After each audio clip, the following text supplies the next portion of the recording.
Hey everyone, welcome to the Blackjack Apprenticeship podcast. I'm Joe748 and I'm here with SD1. How you doing, SD1? Living the dream, Joe. Just because I get to see your face and listen to you. Oh, that's what it feels like to be loved and admired this much. Just kidding, guys. We are just testing you to see if you're actually paying attention or if you're just kind of focused on something else right now, because we have some really good questions that were submitted on the YouTube channel and also on the Blackjack Apprenticeship forum that we wanted to get into. So we got a good mailbag Q&A for you today. All right, let's kick it off. First question. What do you think are the top 10 giveaways that a person is counting cards? Would you say splitting tens, wearing a ball cap and a fanny pack? I love that it calls it a fanny pack still. Squinting at the discard tray, looking too focused, or robotic? What do you guys think?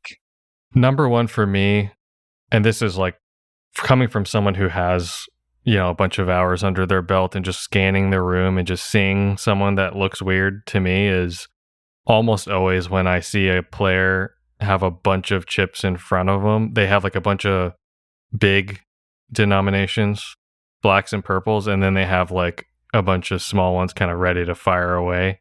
You could just tell, like, they're just loading up. It just looks like a loaded gun. Like, it's just like they're getting ready for their big spread. Yeah. To add to that, it's hilarious when you see a counter and they have purple and yellows, but then they also have a stack of 250s. Like, they just have a stack of pink chips and they're holding on to them. Yeah. That's another. Right. That's another thing. A bunch of coins, all the leftover blackjacks.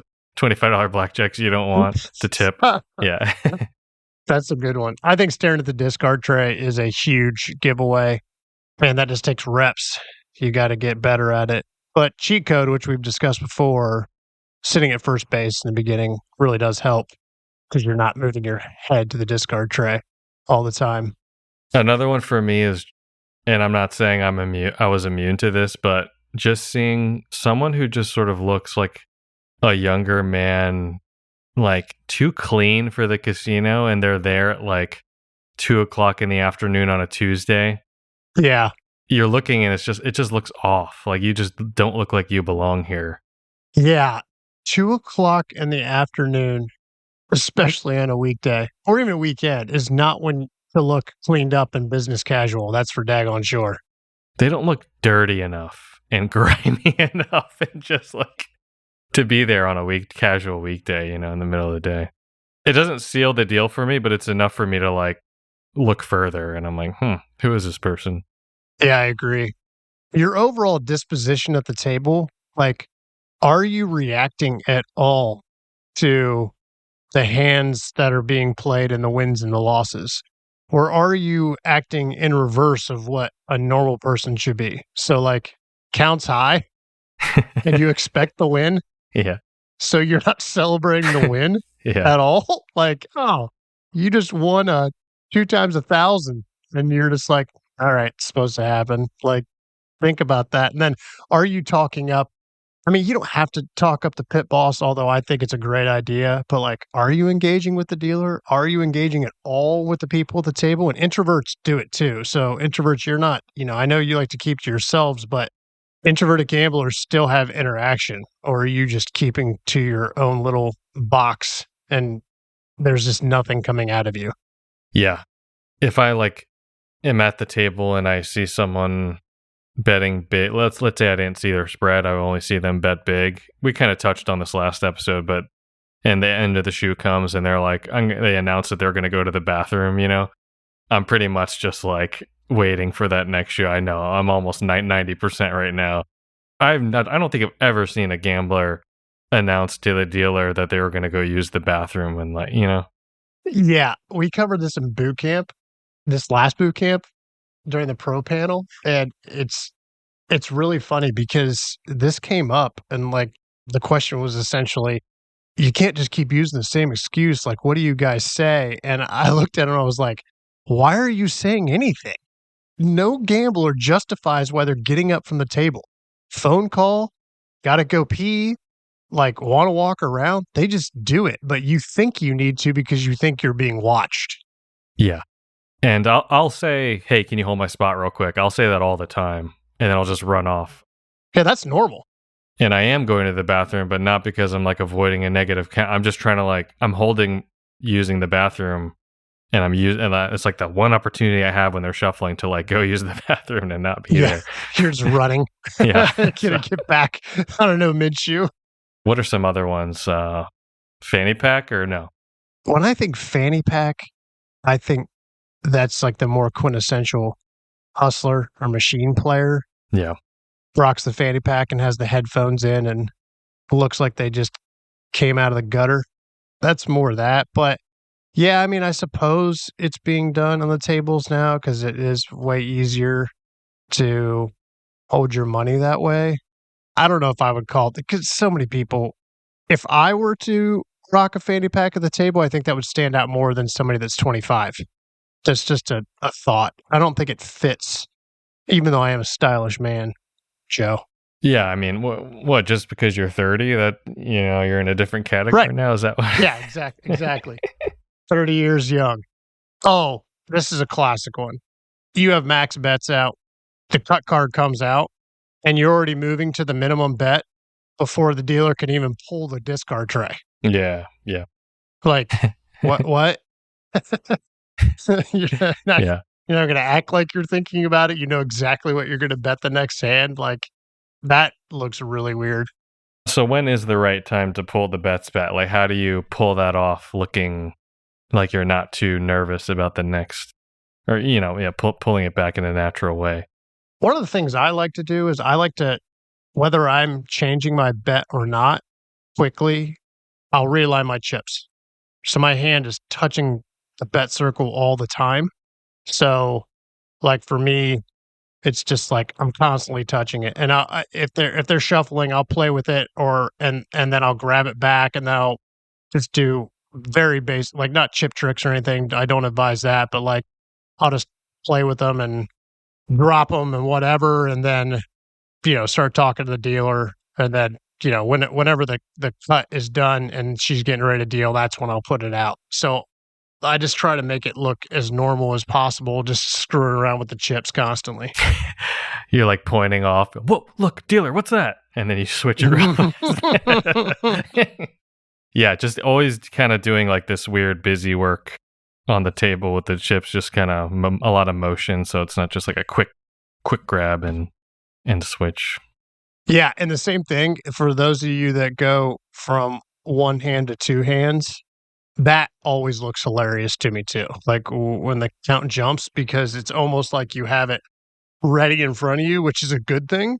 But like a lot of times it's you're pulling a $25 chip and then grabbing simultaneously $200 chips and putting them out. Or maybe it's even higher than that because the count jumped bigger. So the motion is so robotic. Grab the 25 chip out of the table or off the table, grab your two stacks, and simultaneously just go boom and put them out. Like that looks, it does not look like what a gambler does. Yeah, I mean, I think those are the major ones. I mean, eventually your spread gets you, but notice we didn't talk about your spread or splitting tens or whatever.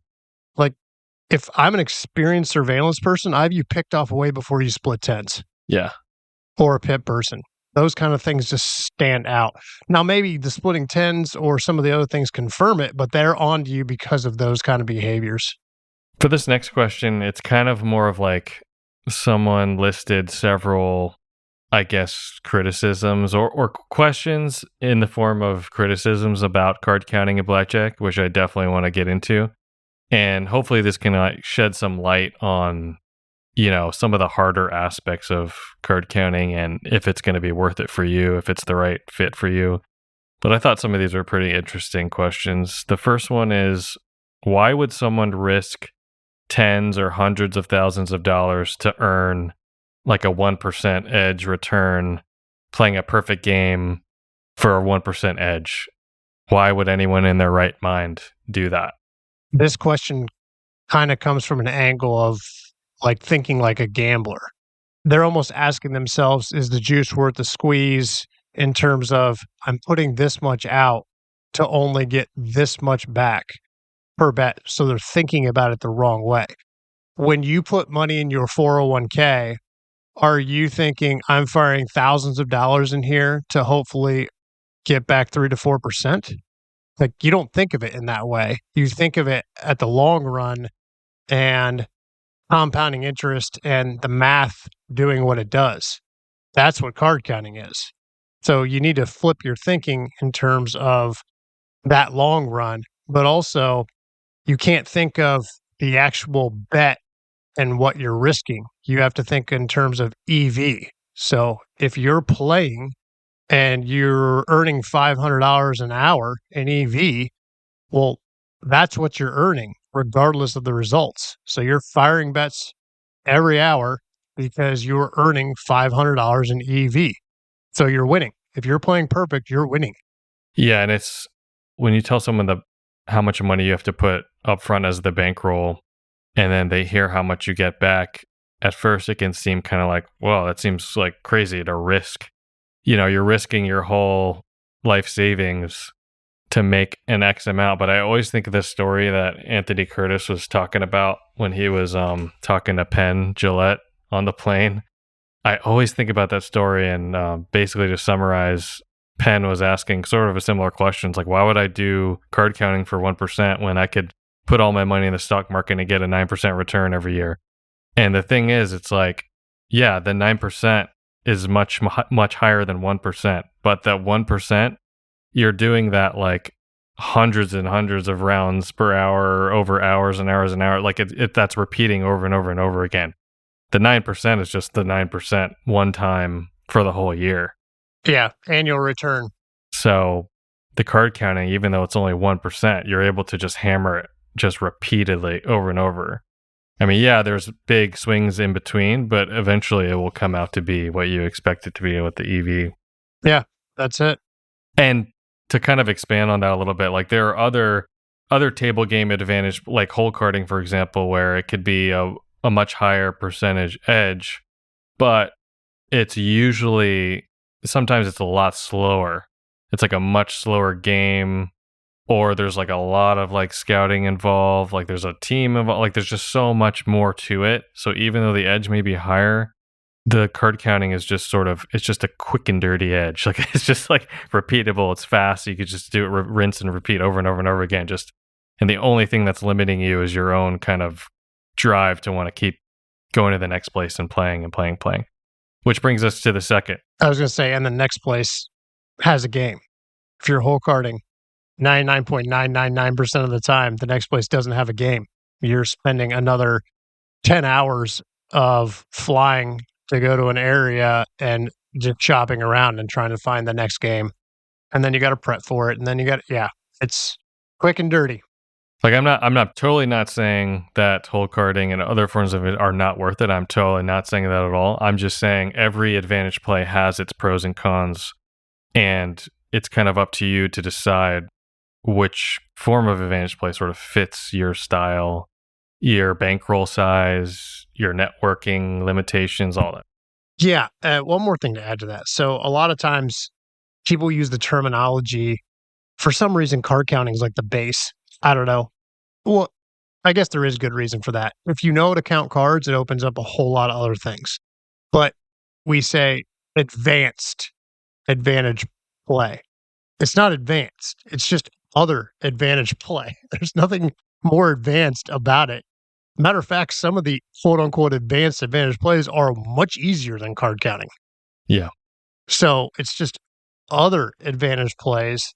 And yeah, I mean, we've both done them, do them, and I love them. But yeah, to your point, we're not saying that they're not good or you shouldn't pursue them or whatever. But when it comes to being able to just go and crank EV, it is hard to beat card counting. Yeah. The second point was once you sort of burn out your locals or you're getting trespassed at your local casinos, then you have to travel much further, and then there's travel expenses to go along with that. And, they could back you off as soon as you get there, all that sort of stuff. So I would say, I mean, aside from like casino harassment, the travel is probably, no, actually the swings are worse than travel. Downswings are worse than travel. Yeah. I wouldn't even say the travel is that much of a downside for me. It depends on I loved the traveling part of it when I was going full throttle, just being able to see all these parts of the country and going all these places and seeing friends I haven't seen for a long time. But if your job is if you're kind of locked to your day job and you can't travel that far on the weekends, then yeah, that would be a big hindrance. Or other situations like family, kids, you're taking care of somebody else, like that changes things. But if you can't handle card counting travel, I promise you can't handle travel for other advantage plays because it's way more. And you're not playing. At least the travel, you're getting some playtime in with counting. But since we already talked about hole carding, JC Note and I have said this. It's, and we've heard it estimated anywhere from 4 to 6 hours of travel for every hour of play is probably around the hole carding one. You must be willing to pay 100% attention to the game 100% of the time. What are the benefits of the above? I guess they're saying, why do something? It's not going to be fun because you have to pay so much attention to it. And I guess it's just sort of like a bummer to have to work towards playing. Yeah. Because guess what? It's work. Come on, people. Yeah. It's not entertainment. You can't expect to have an edge without concentration or focused effort. It's just then everyone would be doing it at that point if that was the case. And then it wouldn't be as lucrative. You've talked about this before. I can't remember what you said, some to the point where like gambling is like completely ruined for you. Like there's just no way. It was just like I was a recreational red chipper before. I loved playing blackjack as a recreational gambler before I learned any of this stuff. And now it's just totally ruined. Like I can never, ever go to Atlantic City with my college buddies ever again and have fun in the same way that I did when I was, 21. It just will never happen. I did have an absolute ball on a dude's trip that we do on an annual basis to go see our favorite NFL football team. Sometimes we roll as deep as 20 guys, but I think that we're on year 26. But we were in Vegas because we pick a road game, and our team was playing in Vegas. And man, these guys, it became an ongoing joke because, as we've talked about before, nobody gives a crap that you're a professional gambler. Most people think it's weird. And if you're a dude, most of your friends will just make fun of you for it. And so ongoing jokes. And I said, I kept telling them, guys, don't play this single deck 6-5 game. Like stop playing 6-5. So the whole trip, it was just funny because it was like 6-5 bad. SD1 says 6-5 is bad. Don't play 6-5. And I'm like, right, guys, right. And then they said, well, will you play with us? And I don't know if I shared this story already, but it was the double deck game right next to it. That was a 3-2 game. I was like, yeah, if you play that one. And I did not listen, guys. I went on this. I'm not going to work. I hate even playing in Vegas to begin with at this point. I think we all do. The boot camp staff, like we stay far away from the games in the strip. But yeah. And I had an absolute ball because I had one friend like mimicking my bets, and I mean, I think I had $5,000 on me, and I could not resist at all. I knew I was like, I'm going to go bust, and I spread it 2 hands of 500 because the double deck count jumped up to like a true 3, and I was like, well, screw it, and got double blackjack the first time I raised, and my friends went apoplectic. He's a genius. Yeah, but it looked like a bunch of like drunk dudes in town wearing their team gear. They're in town. And, I think we played like 5 shoes and 0 heat at all. And I won. And then my one buddy that was raising his bets, he won more than I did. He was raising them higher than me. And he ended up winning. He had good variance and he bought us all steak dinner after that, which was also just fun and hilarious. Try explaining to your friends that that's not how it normally works. Yeah. Like I thought I was going to get obliterated. Then I was going to get way more jokes coming at me. Like, yeah, sure. You know what you're doing. That was a blast though. I will say that, but it wasn't the gambling aspect. It was like my dudes and like, that would be a table and laughing my butt off at them in terms of how they were acting And none of them are actual gamblers. So, like, this was a rare thing for them, too. So, that was pretty entertaining. And if I've shared that story before, guys, I'm sorry. As Joe has already said, I'm 30, I'm old, I'm losing my mind. Okay. Yackers asks, I'm curious if people like to repeat the current running count in their head or just think nothing when a 7 through 9 or cancel comes out. I've been trying both, and I'm not sure which is more prone to confusing myself. I'm still very early on in this, and I want to develop good habits early. Joe? I would say, I mean, for me, it was just sort of picturing the 7, 8, and 9 as just like a plague, sort of just, I'm just disgusted by these card values. I'm just not going to pay attention to them. I've seen people in the past go through training, and sometimes they'll accidentally mistake the 9 for a 6 or something. So be careful of that. Sometimes that can happen.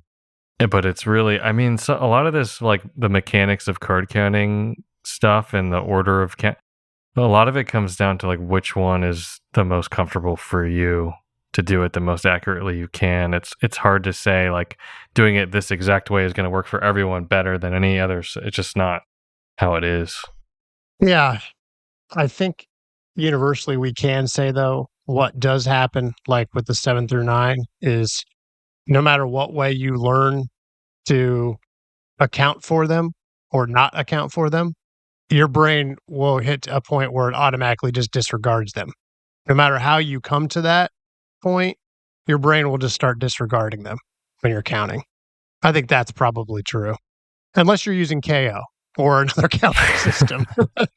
That's all different. But high-low, I think your brain just starts not seeing them. The 2 through 6 pops out, and then the 10s through aces pop out. Is there a point when the running count is so negative that the shoe most likely won't recover and I should move on? Mostly asking for super negative shoes early in the shoe where it'd be hard to sit out for 15 minutes or be gone most of the shoe. When's a good time to leave? I mean, depends on what we're talking here. If we're talking a 6 deck, if that thing hits in true count of -1, I'm out. True -1. Yeah, especially early on. At what point? Like even if it's like second hand comes out? Yes. I mean, I think there's other mitigating factors, right? Is this the only table? Like if it's the only table, then yeah, maybe I stick it out a little bit and see if it does swing. But if it's not the only table, I can't convey, and I don't think you can either, Joe, strongly enough how costly negative counts hurt you. Like that rent that you're paying is real and it will add up just like the positive EV adds up. So I don't know. Do you have anything else to add to that? Yeah, and it's worse. Obviously it's worse. The smaller your bankroll is, the more and more it adds up and the more detrimental and dangerous it is. But that's not just the cost of the actual negative, but like the opportunity cost lost. You sitting there for 15, 20 minutes getting through a shoe when some other shoe just shuffled and is already in a positive true 2 somewhere, across the hall. So it's kind of like a dance of looking around the pit and seeing what else is available, what are my other options, and what's the likelihood that this situation is better than the situation over in pit number 2, table 3, Let's say you had just like a pit of 100 blackjack tables, and the math basically is that I believe more often than not, it wouldn't be worth staying there past a true -1 to a true -2 for it to rebound before you could just go to another. Like more often than not, you're wasting time and resources by staying at that table. So my kind of estimation usually is if it's a true -1 and it's like maybe half a deck dealt, maybe a little bit more. If it's still true -1 and looking at my other options, I'll probably leave at that point if it's a negative true 1 past half a deck in a 6 deck game. Another thing I would say is don't hesitate to leave the negative because you think there's going to be heat on you leaving a negative. I feel like that happens a lot with new counters is they'll avoid wonging out because they think it's going to be a huge red flag to the casino, but your max is going to be way more of a red flag than the wonging out on a negative. Like when you first get there, like they don't care. For sure. Yeah. Like, if anything, they'll just be annoyed. They were always annoyed when you buy in chips, you play a few hands and you leave. For some reason, they just feel slighted in a weird way. I don't know why. Yeah, they also don't like when you don't color up and just bounce out. But you know what? That's true. That's probably what it is. Yeah. Who cares? For a basic strategy player, what is worse for your bankroll? 6-5 blackjack or continuous shuffle machine blackjack? 6-5. Yeah, by far. Yeah, not even close. Also, if you're just playing basic strategy, somebody did the math on this. I don't remember who it is, but it's actually better to play a continuous shuffle machine as just a basic strategy player than playing a normal shoe game. All you casino operators out there, don't listen to anything we're saying right now. Yeah. Well, it's better for the player. So why would you put those continuous shuffle machines out there, casinos? Oh, yeah, that's true. Actually, yeah. Subscribe to the channel, Blackjack Apprenticeship. Yeah. And it's because there's not one of the biggest restrictions for your average gambler is bankroll. Like, that's a restriction for an advantage player too. But like, when you're playing negative, like, can you handle the big swings? And you're going to have ebbs and flows of like really negative counts on a sustained six deck. Or with a continuous shuffle machine, you're constantly throwing those cards back in. You're not necessarily experiencing long lulls. The math works out that you'll have like essentially simulated in that way, but can't remember what the math was on it, but I remember somebody did the math on it, and it's like slightly better to play a continuous shuffle machine if you're a basic strategy player. Is there a region in the United States that you would say is most beginner friendly for counters? This could be because it's the least valuable to burn, or because it has good rules but low stakes, etc. That's a tough one to answer, Joe. I'll let you take it. I think we all want this answer. Like, everyone getting into it wants to know. Yeah, because they don't want to waste their time. Like, they want the best shot at making this a reality. But the truth is that it really is so property dependent. There's not like this magical region that's just tolerant all around. It's going to be like one place in one state for 1 month, that's going to be super tolerant. And you just happen to be there at that one time where stars align and they let you get in 300 hours without even blinking. Like, you just don't know.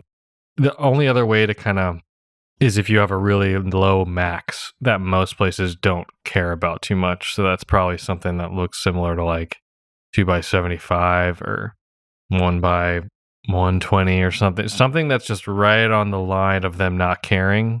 I feel like a lot of places you'll have more runway there.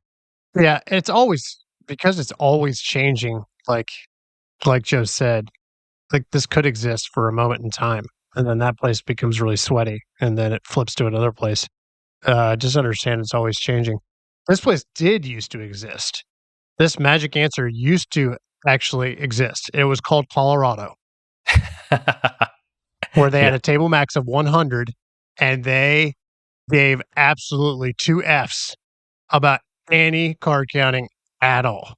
People did eventually get backed off, but it was because the large amount of money that was on the books that they won. But it took a lot. They just didn't care.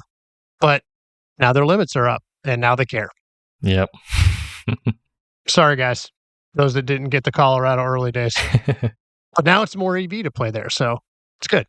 How long should you wait before returning to a casino that backed you off?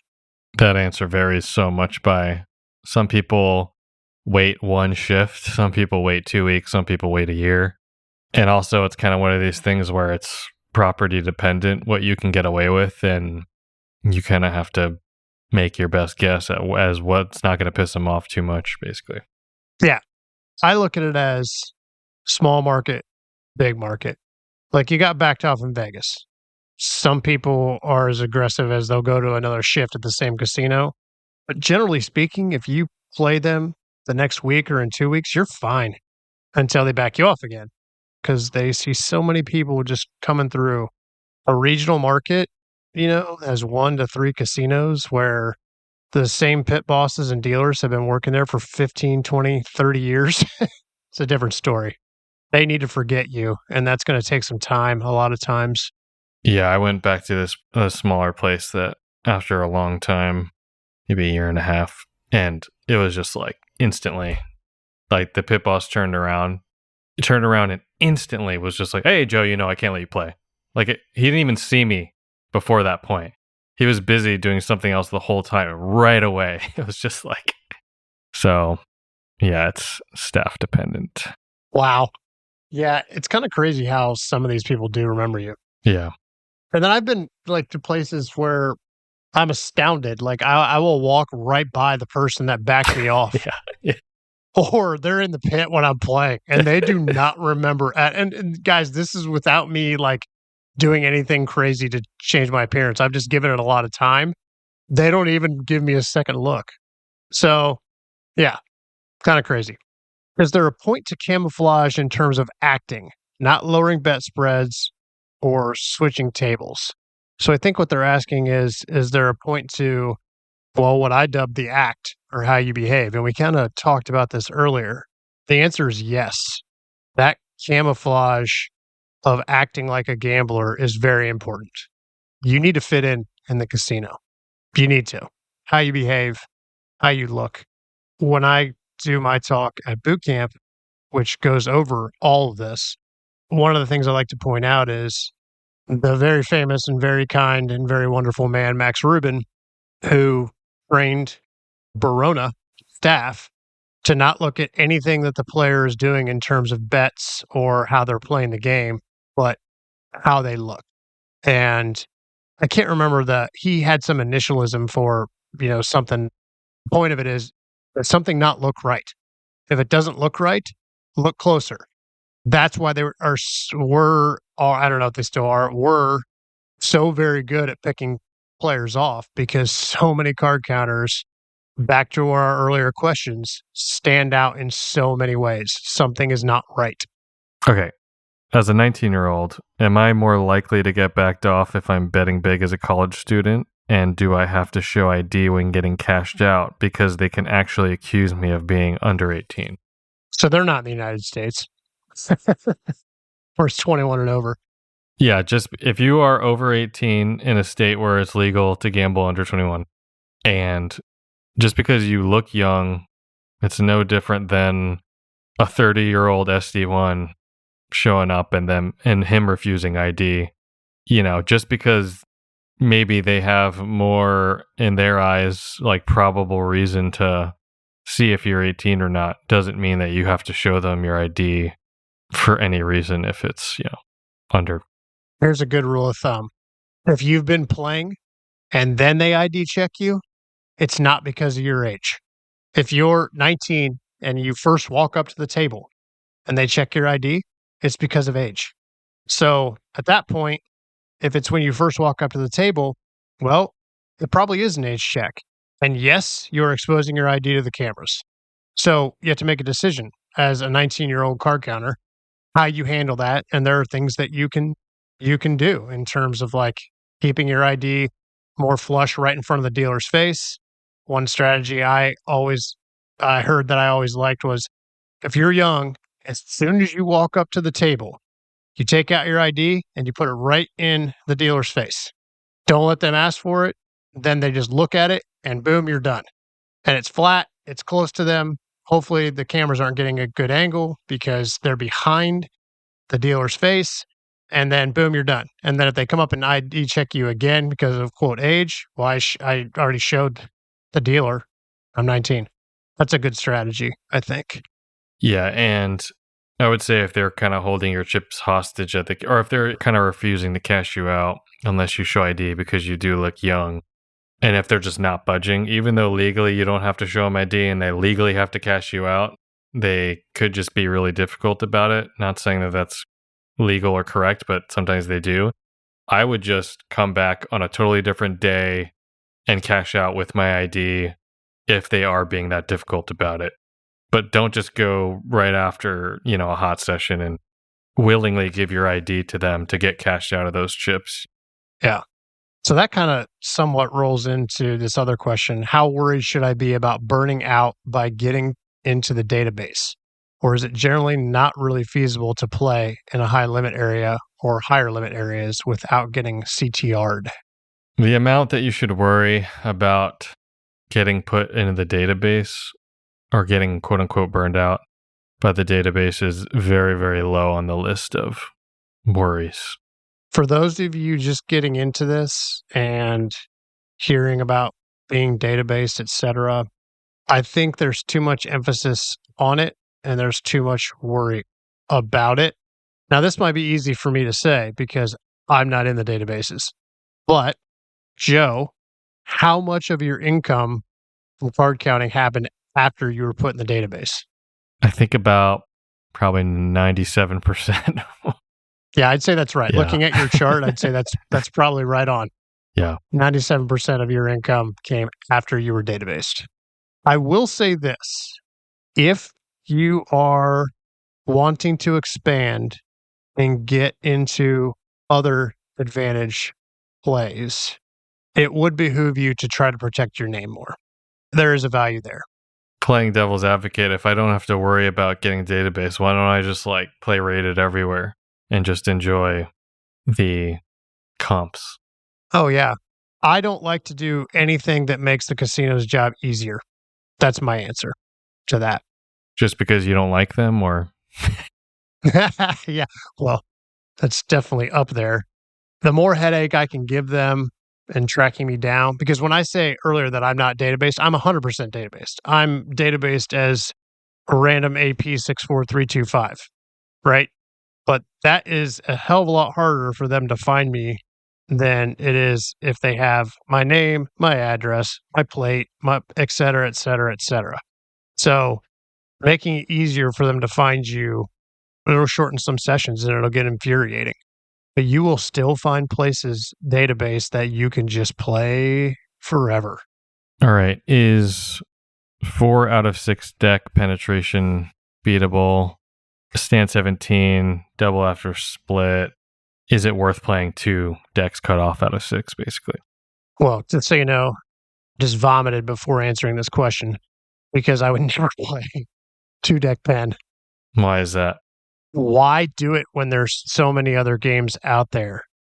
This sounds like a question from somebody that this is their local game and they're trying to play with less travel or less headache.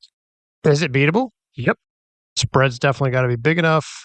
True one is probably not positive. Actually, it's not. I can say that, right?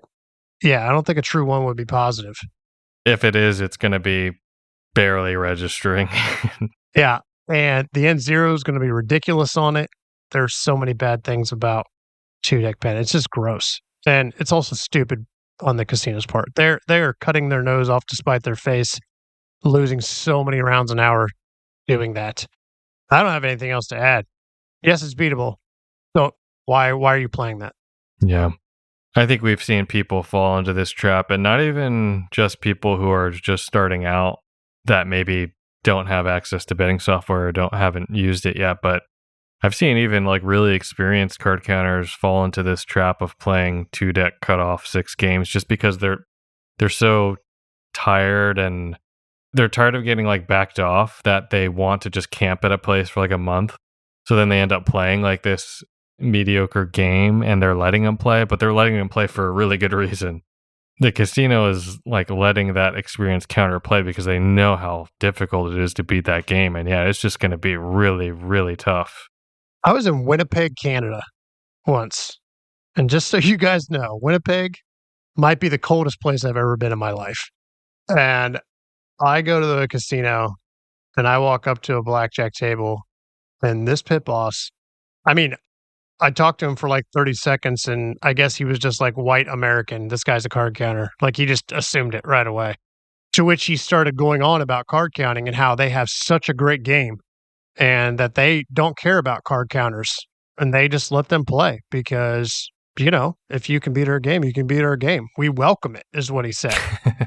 European no-hole card, phenomenal rules with surrender, stand 17, and then I saw that cut card. 3 decks cut off. I'm yeah, no shit, you let anybody play this game. No card counter in the right mind would be playing your shitty game. I also just thought it was funny that like he just started talking up card counting because I was a white American. That was just funny. I'm like, we're in Canada. It's not like I'm in freaking Venezuela trying to play. It was just kind of weird. And I don't know. I don't think I walk into a casino and scream AP card counter. Do you, Joe? No. It's just, I mean, maybe he's seen The Last Casino one too many times, but there were Canadians in it. They were the Canadian ones. Yeah, they were Canucks. All right. So last question. We'll end on this. Is Blackjack Apprenticeship actually worth the money? If the sole purpose of Blackjack Apprenticeship is community and connection and finding places to play, please give a non-marketing answer. I like this question. Yeah, I do too. I don't even know what non-marketing answer means. Yeah, I mean, I'm just going to try to do this in the most non-marketing way as possible. But it's hard to not sound that way because I do think like the website is very good. Coming from I started with Blackjack Apprenticeship. Like I was just like a recreational gambler that turned into a professional card counter, and I like only used the website. I didn't use like hardly any other resources. But it's not just like about finding the community and using the casino map to find places to play with the reviews. Like there's way more to the website. Like we have a really good pro betting software, and I think the most valuable part of that is you can access it with your phone online. Like that is huge for people who've been out in the field and have been playing, hundreds of hours in the casino. Like back in the old days, I used to have to like go out to my car in the snow, in the winter, open up my laptop and whip out a Windows simulator on my Mac laptop and then fire up it's like you don't have to do that with BJA. You could just go to the bathroom and then whip out the pro betting software and figure, if something in the table changed or you want to try some other spread out with some weird thing that happened. I mean, that's currently right now my favorite feature on the website. Yeah, it is difficult to answer this question when you're us, but I can say this with 100% truth. Joe and I have the success that we have because of BJA. Full stop. And the most exciting thing is seeing the site evolve from where the training tools were really, really good when I started 10 or 11 years ago. Now they blow my mind. Like one example, I'll just give you guys. The old training suite, when you looked at the discard tray, it was essentially like a white block moving in size. Now the discard tray has been filmed with an individual card added to it all the way up. And it's really solid. And I've seen that in boot camps where deck estimation has gotten so much better and they're just training with the training suite, not even real cards. Now, I still say train with real cards. It's really important. But like, that's one example. The tools, they're just unmatched. And there's just nothing else out there. Like you'll hear it said, well, you can read about it or there's free stuff that you can get that you can learn to count cards. That's true. But you will not get as proficient doing it that way. And you will not get as proficient as fast as you will using BJA's tools. Then after you're done training, the tools don't stop. Like what Joe said, the pro betting software is really solid and always being improved on. And Casino 411 is an excellent source of intel that is completely being crowd managed, like people contributing. The community is a big part of it, sure. And I don't want to underplay that. But as a whole, paying a very measly annual membership fee for a base BJA membership, my God, it is so worth it, in my opinion. If you're just focusing on the community and because the question was, framing about the community and the Casino 411, like, is it worth it for that? I mean, even just the community part is super, super valuable. I mean, if you meet one person and you guys could uncover something together that would be worth so much more than the cost of the website, like hourly, sharing that kind of information, like in private DMs and stuff like that. Like in a lot of there's some like really, really close, good friends that I've met just through the website. And because it's this one weird place where all these psychos who are obsessed about card counting and blackjack can get together in a safe space, who are encouraging. Like I think that's the one thing also that I most like about the website is like the people who are involved, who are in the community, on the forum. Everyone's like helping each other out. No one's shit talking anyone. No one's like denying reality about people's results, saying, no, it's impossible. You can't do that, or this isn't true. Like everyone is just encouraging and helping out others. Yeah. And I have a story that actually just happened yesterday to me. So in my local market, as you guys would probably know or think, I know my local market really, really well. And sometimes that can be a detriment because I know it so well. I make the assumption sometimes that things are kind of like static when I don't think about other markets as static at all. And a BJA member actually pointed something out to me in my own local market that blew my mind. That is as a change. And it's going to be very valuable to me. So that right there, and when I say this, I mean thousands upon thousands of dollars in value. So that was just a community thing. And shame on me. So I'm going to also real quick play devil's advocate on the anti-BJA side real quick. So let's take it past training. So let's say I'm trained up. I haven't gotten a test out by a pro, but I think I'm probably good enough. I've spent enough hours, practicing at home with whatever software I found for free online. Then I'm getting to the point of, okay, well, you need betting software. That is non-negotiable. Like, you cannot do this without betting software. And if you do it without betting software, if you're just blindly winging a bet spread that you think is good enough, there's going to be a time where a slight change in deck pen or this rule or that rule is going to negate any of the value that, like, it's just so you have to get betting software.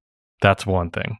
So let's say like I have the betting software, but I don't have any of the other parts, like the community, the casino 411, like all that stuff. I just think it would be very unlikely that counter would make as much hourly EV as someone who is part of the site and has all those resources behind them, like all that information, all those other like networks and connections. And it just seems unlikely that person would exceed the hourly of a BJA member. I don't know. That's just my guess. I agree. And just so you guys know, I feel like I have to put this qualifier out. Joe and I, as you hear from us a lot, we have zero ownership interest in BJA. Yeah. Like, that's...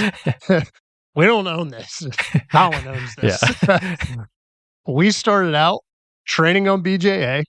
Some of us went bust and had to learn a hard lesson before they got all the tools from BJA. Yeah, that was me. We trained up. We went to boot camp. Boot camp blew our minds, made us even better, and started crushing casinos, and then also going through the fun roller coaster ride of emotion of downswings and what have you.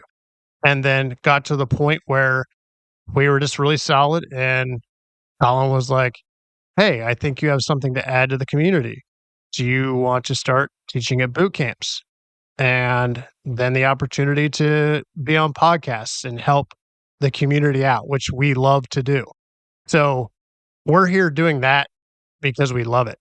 Not because we own BJA, because we don't. Yeah. So I just feel like that needs to be said because I think a lot of assumptions are made sometimes. Like, oh, of course, Joe748's got a testimonial on the website. Like, he does the podcast. Well, yeah, that's because your testimonial is real. Like, BJA made you who you are as a player, and the community was a part of that. So that's it, guys. So what we're saying is you're an idiot if you don't sign up. Not saying that over here. I'm just saying we love talking to members. We love helping out new card counters because I think when we were getting into it and we were so excited about it, and then once we became pro, it was like we wanted to share this with our friends and family, but guess what? They don't care. So we are more than thrilled to like help you guys out and talk about this and spread this knowledge and hopefully, pass something on to you guys because we had help too. Like we totally had help from other pros getting into this. So yeah, we're just doing the old pay it forward. Joe is a pro that helped me out. You were one of the pros that helped me out in a big way. We're just glad someone's even listening to us at this point. That's all it is. Yeah. At least we think people are listening. Yeah, maybe. All right, guys, with that being said, I'm SD1. Thank you for listening to the podcast. And I'm Joe748. Hope you have a great day, guys.